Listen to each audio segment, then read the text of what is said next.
Ben, welcome back to Talk to the Founder. For anyone who missed episode 1, set the scene. Who are you? What is Lightblue, and what brought you here today? Thank you. I'm Benjamin, so I'm the CEO and founder of Lightblue. So I started Lightblue 13, 14 years ago now, with one obvious, clear objective, fight food waste in the food service industry to start with. Great. And this episode is specifically about the learning side. Why make education a full pillar of your business? Because I think that a lot of players are trying to fix this issue, but really like from one angle, and very often is on the technology side. I think that quite often the educational component is overlooked, and it's just key. You cannot hope to change things if people are not educated, and in order to really be educated on something, you need to understand why there is a problem. And I think it all boils down to the why. Okay, and you think this is hospitality specific, or is it like general audience? Does it apply to specific industries? It's actually not hospitality specific, because the topic itself actually it didn't quite exist when I started to look at this issue, and that really what triggers my interest. First I was puzzled, then I was outraged when I realized the magnitude of this problem, and then I was pretty determined to do something, because it's everywhere. Once you start looking at it, once you start seeing the issue and seeing that it's actually everywhere, you can't unsee it. So I decided to not shy away and started little by little and realized that that understanding around this issue was the big gap. So you were talking about like the hard facts, like the things that people don't know of. What are those hard facts that made you kind of open your eyes and those facts you wanted to share on your platform? So I guess if you look at the micro level, let's take for instance a hotel. To me, the realization came when I was doing waste audits in general, and I was going through the kitchen. I was seeing those bins, and I would open them because we're looking at are they contaminated or not? Are they mixed with other type of waste? And then realized there was so much food in there. So I was puzzled. So I started to ask questions to the professional about how much food is in there, what is it, where is it coming from, and how many of those bins do they have, and how many kitchens just in this hotel. And starting to do the calculation, and in my head it was like, wow, and this is only one hotel? How many hotels in this city, this country, on the planet? Just got me completely speechless, and that was one of the reasons. Then when started to calculate the cost of food waste for the operation, knowing that the environmental component would not necessarily be a trigger for the industry. So starting to understand that BCG for instance calls it the $1.2 trillion issue, and if you take let's say you take a hotel with 500 covers a day, they would waste $250,000 a year. So those figures are very often misunderstood or unknown to professionals. And then if you look at I would say the environmental side, the amount of greenhouse gas emission generated by food waste, just on greenhouse gas emission, amounts to about 8 to 10% of the global greenhouse gas emissions. So 2 to 3 times what the commercial airline industry is generating. And you believe that basically once the people know about those numbers, those hard facts, they act differently? Well, everybody has different type of sensitivities. So I think, and interestingly, I think that people are behaving differently in private sphere or when they are at work. And that's especially true for travelers or tourists.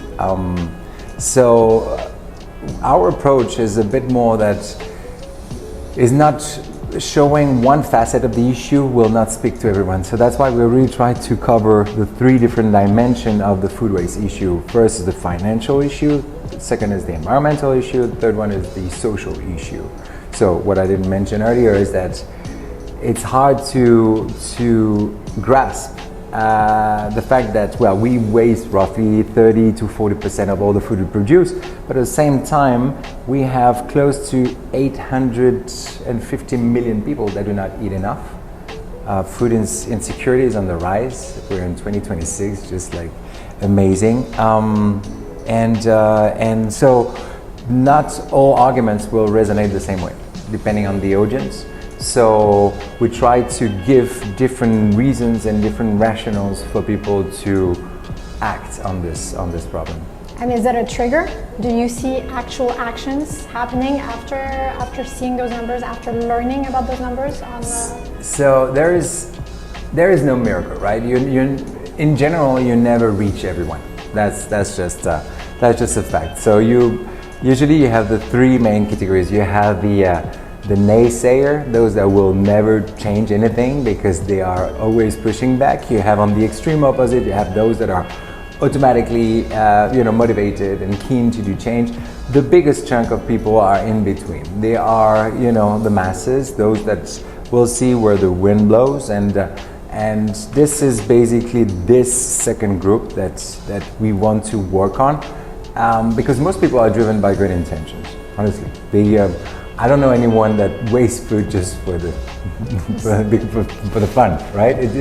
I never seen anyone doing this, especially once they start understanding the consequences or the impact that this food that they have on their table has had already to be there. So if on top of that you actually dump it and it ends up in the on the landfill, then it's accumulation of all those resources that are wasted. So most of the time, the why, if people can understand why wasting food waste really matters, then it would trigger a change in their behavior. I want to go more into the Lightblue Learning solution in practice.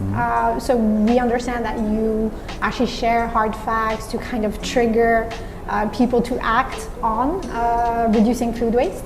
But what do you actually teach on the platform? Yeah, so we have a pretty broad, I would say a large range of different angles, and so it's all about food waste and food waste prevention. It's predominantly so we have let's take the masterclass, for instance. Masterclass of 5 modules. The approach is that first we start with the big picture, so the waste issue globally, then we're zooming on the food waste problem, and then its social, environmental, and financial impact. Second module, we would go into the food supply chain, because very often, now that more than half of the global population lives in city, we don't have this connection with producers, with agriculture, with where does this food come from. So this second one is more about reminding about the very long linear food supply chain, from primary production extractions to transformation, distribution, wholesale, food service, retail, as well as the consumer. The food inefficiency or the inefficiency along that food supply chain, with examples of best practices, and we also introduce the concept of circular economy. Quite a few people are not aware of this one. Then module 3 is more about food waste monitoring in commercial kitchens. How do you monitor food waste? What sort of system you need to set up? What sort of categories are being used? How do you quantify, and what sort of data you collect? The module 4 is on the financial impact analysis. So it's really like putting on the dollar lens. How do you measure food waste from the measurement? How do you go from measurement to quantification with putting a price tag on it? And the different ways to measure savings. And then the final module is more on innovation to strive for zero food waste to landfill. When you follow the food waste pyramid, the priorities, and what are the existing technologies and business models and solutions that exist at each level so that commercial kitchens can thrive for zero food waste to landfill, in particular in urban context. So those are an example of the masterclass, and then we have other different type of angles that we are covering. I would say a very complete set of modules to actually understand from A to Z the issue. Actually, whether you are, actually that's my next question. So who are the classes designed for? It's interesting because historically it was for students, lecturers, as well as people involved in the industry, like the food service industry, so hospitality or food manufacturing and food services in general. And then we realized that the content was highly relevant also to different type of audience. So it could be researchers, that could be lecturers, but not necessarily in hospitality, but on the business and then the food F&B business in particular. And in particular, corporate offices that want to upskill their managers or their executives on this topic that is very, very often overlooked. So it's really touched on very, very lightly on sustainability in general, but nothing concrete on the topic of food waste and nothing really technical. So this is the audience, I would say, that is also a key target for this sort of class. Okay, I want to specifically ask about the management level. What are the key benefits for them to actually take the courses? You were talking about, being more aware into operations or. So for the management, so let's take an example. You are a restaurant group or a catering group, and you have multi-sites, and you would like to make sure that you can level up the understanding from your management team, those that are running the F&B operations or the kitchens in particular, on the topic of food waste. So to me, it comes back to the why. If they have no clear understanding about why this is really a problem, chances are that they will not really look at fixing it. So the why is the first step towards action. Then of course you need to have procedures and measurements and follow-up to make sure that this is actually happening. But to me, this is the reason why this specific target of audience in particular are the one that would benefit the most, because we are trying to be as practical as possible. We introduce tools and methodologies and case studies, so it's very tangible. Understanding why and what is possible, so that they can start applying change directly at the operation level. And if they tell you, we don't have the time, we're so busy managing our teams, what do you want to tell them? It's there's multiple ways. I guess it depends on who I'm talking to. If we are talking about business owners, this is, first is the financial aspect. Do you know how much you're wasting per day, per week, per year? Do you know how much it costs you? Have you done the ratio of the cost of food waste compared to your actual revenue? And for this, we have some pretty shocking figures on average in the hospitality sector. We're looking at 10% of your revenue equivalent that is lost in food waste. So that's a shocking figure that most professionals are sometimes, I would say, are not daring calculate. This is the first lever. The second one would be probably compliance. So either against legislation or possibility to be reporting on ESG and anything related to transparency and sustainability reporting for shareholders, or if they are public organizations for their annual reporting. So definitely worth their time. Definitely worth their time, yes, for sure. If there are other, then if it is in the at the operation level, I think that there is, again, it depends if they belong to the naysayer sort of group of people, or more in the middle. If they say, well, generally they don't feel that they have time, then it's a question of storing, preparing, serving, and disposing of food is a misuse of resources. So the question could be, well, what about you didn't have to do all those steps for food that actually is not eaten? So it's really allocation of resources and fine-tuning and improving the efficiency so that you don't do more, you do better. If we talk about the learning experience, in a sense, you also manage to make the experience as self-paced and available at any time, which makes it easy for anyone to take the classes. Yeah. Correct? So basically the modules I was presenting earlier, so yeah, it's self-paced. So you get access to, let's say, module 1. You are being guided through your learning journey. Each short videos, 4 to 6 minutes, are covering one specific angle of the issue. Then you would have also access to, well, you have mini quiz and sort of games to test the learnings and reinforce the learning. And then you have also access to the resources that we are covering, because obviously it's not just, hey, we know everything. Is we are using, I think it's more than 45 different international papers and researches and publications related to the topic, based on the angles that we're covering and that are accessible to the learner.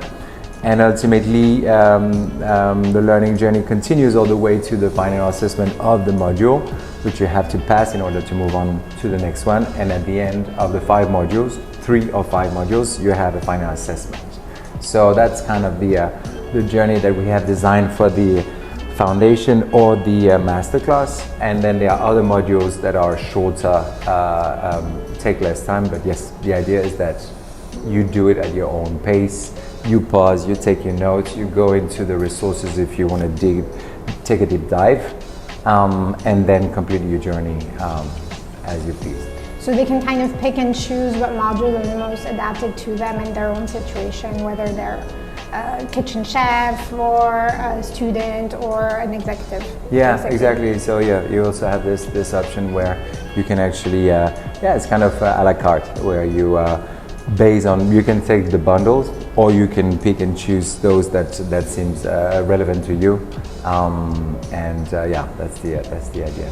And on top of the 45 different papers that you use in the courses, you also personally teach those classes, right? Yeah. So it's 13 years of your own experience that you've embedded into the classes. Yes, that's right. I think it's important because we really try to mix this theoretical knowledge with our practice understanding and the practice we acquired, the experience we acquired over the years, which I think is the real added value. It's not just, hey, the theory says this.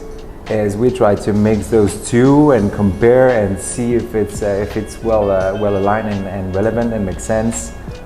So to me, it's very important that I help to filter this content and put things in the bigger picture. Since yes, those 13 years of experience, it's a lot of hours on a single topic. So that's the idea. So after those 13 years of experience, what gives you the confidence that education is actually the right lever versus regulation or technology when it comes to advancing on food waste? I think is not the answer, it's part of the answer, as in it's one component. It's technology, regulation, SOPs are also part of the picture. If you want to fix an issue that is as complex as food waste, you need those components. But again, to me, it's I would say what makes me excited about Lightblue Learning and the online I would say knowledge that we are offering is that it can be spread, and to me it should be spread, because understanding is key to solve issues. It doesn't require heavy investment or the authorities to be involved. It's just that, I like the sentence, you didn't know, but now you do. So you can decide to look away or just face facts and the truth. And to me, it's powerful because it calls to individual behavior. And then, well, again, you can't force people to do the right thing, but most people want to do the right thing. I would imagine once you have the knowledge, you act. I mean, upon what you know. So what does success look like for Lightblue Learning in let's say 5 years, 3 years from now? So there are multiple things. To me, it would be a broader adoption, typically in multiple type of industries, from professional event industry to those that run commercial kitchens, so from hotel groups to restaurant groups, catering, to also, of course, in the higher education level, or education level, like from high schools to universities, culinary schools, of course, but also a bit more like, democratized, in the sense that you're a foodie, you like to cook, you like food, you like to prepare food for your friends, etc. There are some modules that are completely free of charge that you can access to. So that's one component. So I would say spreading the knowledge and scaling the number of students that have gone through the journey. And it's also, to me, a partnership, because we don't pretend that we have all the answers on this topic. There are a lot of professionals that they do an amazing job on covering different angles of food waste or food sustainability. So I really would like to connect and establish a more connected platform that the learner can start, for instance, with our courses, and then go towards, okay, I want to know everything about upcycling techniques that are much more like culinary skills and life skills, the transformation, how you upcycle offcuts and strive for zero waste dishes, for instance, reusing the entire part of the raw ingredients. Or that could be based on the sourcing, or that can go into like all the other certification related to social welfare, etc., etc. So there's an entire world out there. As we know, food is I think the second largest industry in the world, and obviously no food, no life. We will have, as a society, we're going to have to look at this more carefully, more closely, because of climate change and the disruption in the water cycles, and the fact that our soils are losing all their nutrients, and we are going into a vicious cycle. So food system needs to be rethought, and we want to contribute, be part of the solution, and of course with all the people that are doing this sort of work. And last question, to circle back to institutions. You've worked with several institutions, I believe ESCP, NHL Standen, and more. What type of formats did you work on with those specific institutions? Yeah, there are different formats that we have been exploring, and there are some that I think are really, really exciting. So, for instance, we are offering what we call a hybrid experience with typically with culinary schools or schools of hospitality, and the idea is that the students and the lecturers would take first they would take the three modules online. That's really like to establish the foundation and the understanding, and then we will mix it with on-site workshops, where we would have a creative consultant or our chefs, partner chefs, that would be delivering specific workshops that are really practical and in person.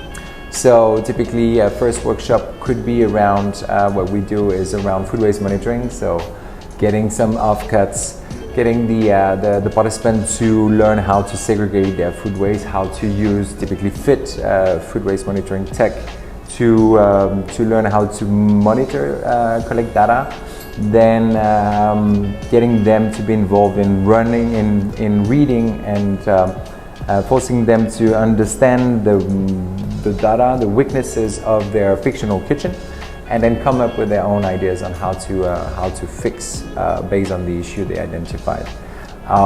Then the students go back online, finish the other 4 and 5, module 4 and module 5, and then second module, which is a second workshop, more even more, I would say, technical, zero waste menu design approach to your kitchen. So it's usually again the conservation and upcycling techniques around ingredients, how to stimulate creativity among the participants, and then having them to see what are the different techniques and start to apply them and trigger their creativity, but most importantly shift their perspective when it comes to traditional cooking versus 2026 cooking, which is your offcuts are not supposed to go in the bin.